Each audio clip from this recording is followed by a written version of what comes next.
기도하겠습니다. 좋으신 아버지 하나님, 오늘도 저희들에게 이 아침의 시간을 허락하여 주시고 또 주님의 말씀을 붙들고 이 하루를 출발할 수 있게 하시니 감사드립니다.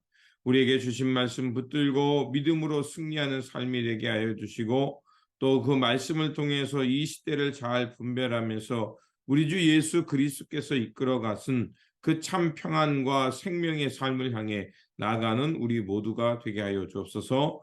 그래서 우리의 삶을 통해 하나님 나라가 확장될 뿐만 아니라 우리 주 예수 그리스도의 영광과 하나님 나라의 공평과 정의가 실현되는 삶의 자리가 되게 하여 주옵소서. 우리 구주 예수 그리스도의 이름으로 기도드립니다. 아멘. 오늘 우리에게 주신 말씀은 예레미야 24장 1절에서 10절입니다. 주님께서 나에게 이런 것을 보여주셨다. 내가 보니 주님의 성전 앞에 무화과 광줄이 2개가 놓여 있었다.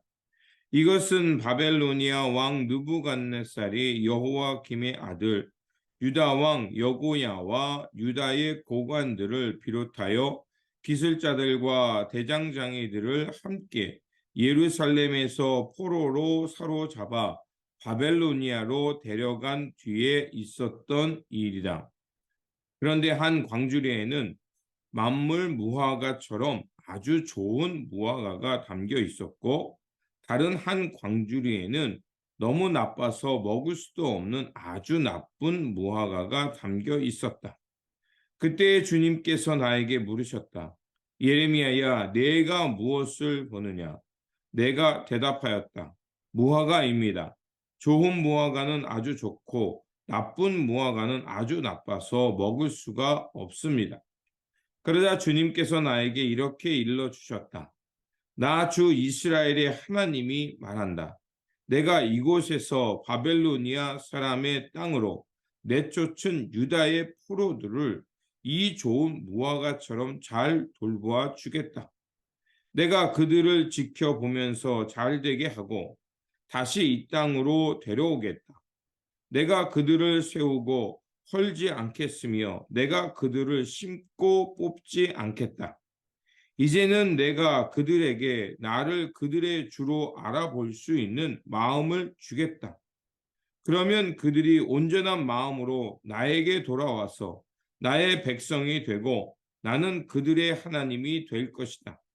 그러나 유다 왕 시드기야와 그 대신들을 비롯하여 예루살렘에 남은 사람들과 이 땅에 남은 사람들과 이집트 땅으로 간 사람들은 아주 나빠서 먹을 수가 없는 나쁜 무화과처럼 만들어 버리겠다.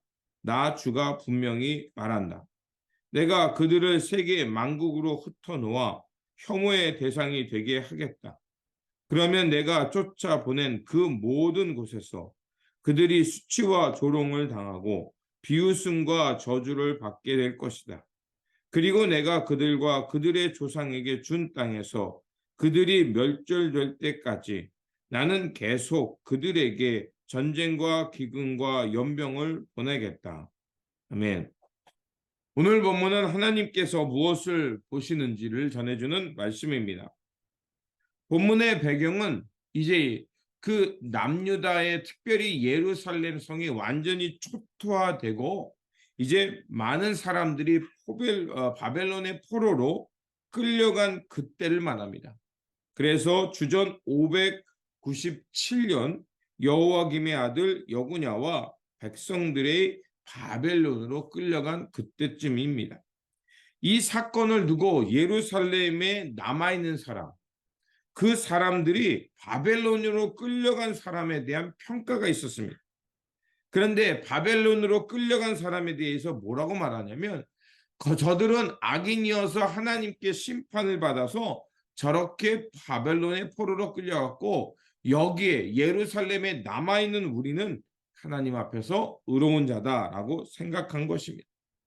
이런 상황에서 하나님께서 예레미야를 부르시고 하나의 환상을 보여주십니다. 그건 뭐냐면 좋은 무화과가 한 광주리에 담겨 있고 나쁜 무화과가 한 광주리에 담겨져 있는 환상을 봅니다. 무화과 열매는 바로 하나님이 사랑하는 이스라엘 백성을 뜻합니다. 한 광주리에 좋은 무화과와 나쁜 무화과가 남겨져 있다는 것은, 즉 좋은 무화과가 어떤 것이 하나님 보시기에 좋은 무화과고 어떤 것이 나쁜 무화과, 즉 나쁜 하나님 앞에서 악인인가를 전해주는 말씀입니다. 먼저 하나님께서 좋은 무화과에 대해서 말씀해 줍니다. 그게 5절이 나옵니다. 나 주 이스라엘 하나님이 말한다. 내가 이곳에서 바벨로니아 사람의 땅으로 내쫓은 유다의 포로들을 이 좋은 무화과처럼 잘 돌보아 주겠다라고 말합니다. 하나님께서 이스라엘 백성들에게 요구하는 것이 있었죠. 너희는 나와 언약을 맺은 백성이니 언약을 지키며 여호와 하나님을 섬기며 그 하나님께서 원하시는 그 약속의 땅을 만들며 살아가는 거였습니다. 그런데 그들은 그것을 준행하지 못했죠. 하나님을 버렸고 언약을 파기했고 공평과 정의가 사라진 땅을 만들었고 연약하고 힘없는 자를 빼앗고 그들에게 공평과 정의를 실행하지 않았습니다. 자신들의 배만 불렸고 결국 하나님의 심판을 받게 되는 것이 오늘 본문의 배경입니다. 그런데 왜 하나님께서는 그들을 좋은 무화과라고 말씀하셨을까? 그들은 바벨론의 70년의 시간을 통해서 그들의 죗값을 다 치를 것이기 때문에 그렇습니다. 그들은 바벨론의 유수 70년의 시간을 통해서 고통받고 힘겨운 시간이지만 그러나 그곳에서 그들의 죄를 뉘우칠 것이고 그리고 하나님의 긍휼과 자비를 구하며 철저하게 회개할 것이기 때문에 그렇습니다.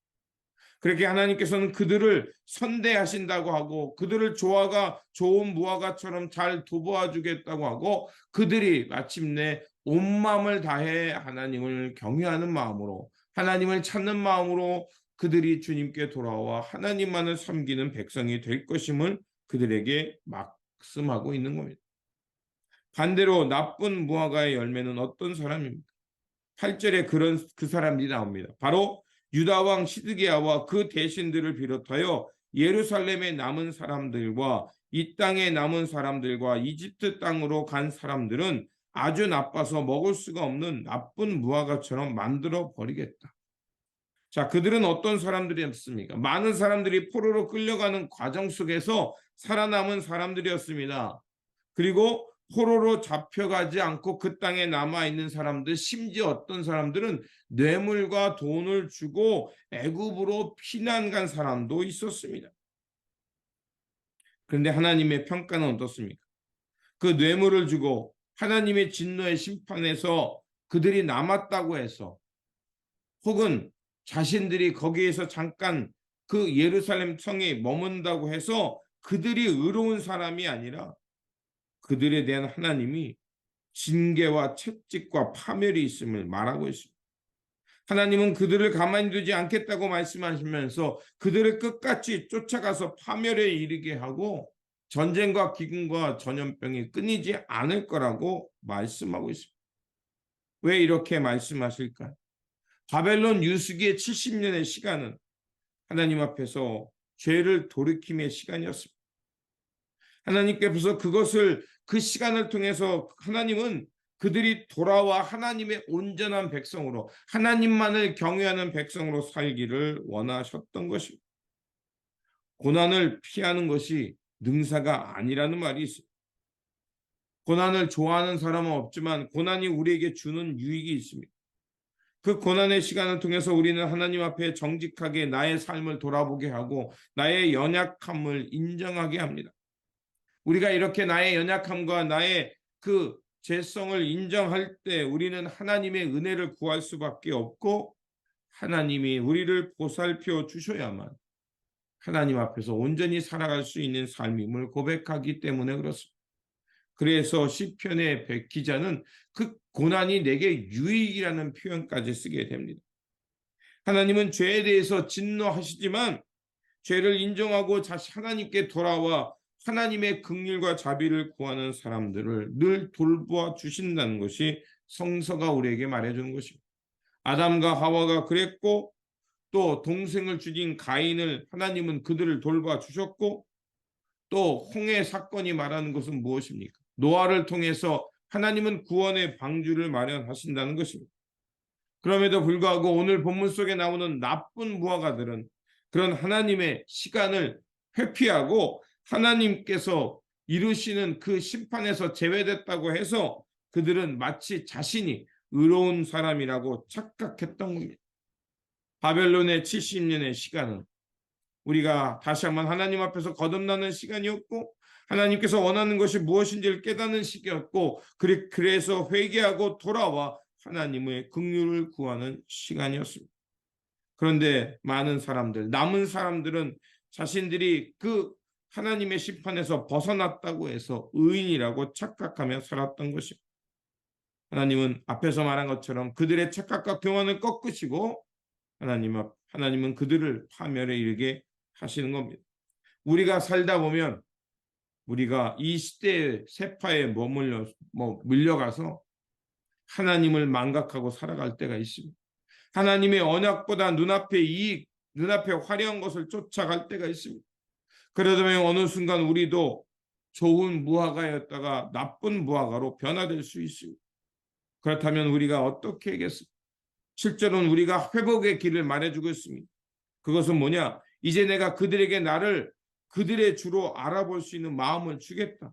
그러면 그들이 온전한 마음으로 나에게 돌아와 나의 백성이 되고 나는 그들의 하나님이 될 것이다. 바로 이것입니다. 주님께 돌아가 주님을 알아볼 수 있는 마음을 달라고 기도하는 것입니다. 그리고 우리가 우리의 마음이 갈라지고 다른 것에 팔렸던 우리의 마음을 다시 주님 앞에 가져와 하나님을 온전히 사랑하는 마음을 붙드는 것입니다. 이렇게 주님의 자비와 긍휼을 구하며 주님이 돌아갈 때 우리는 하나님의 거룩한 백성으로 좋은 열매 맺는 자로 좋은 무화과로 살아갈 수 있는 것입니다. 그렇습니다. 우리에게 하나님은 기회를 주십니다. 이런 기회를 주실 때 우리는 하나님의 자비와 긍휼을 구하며 살아가면 좋은 무화과가 될 수 있습니다.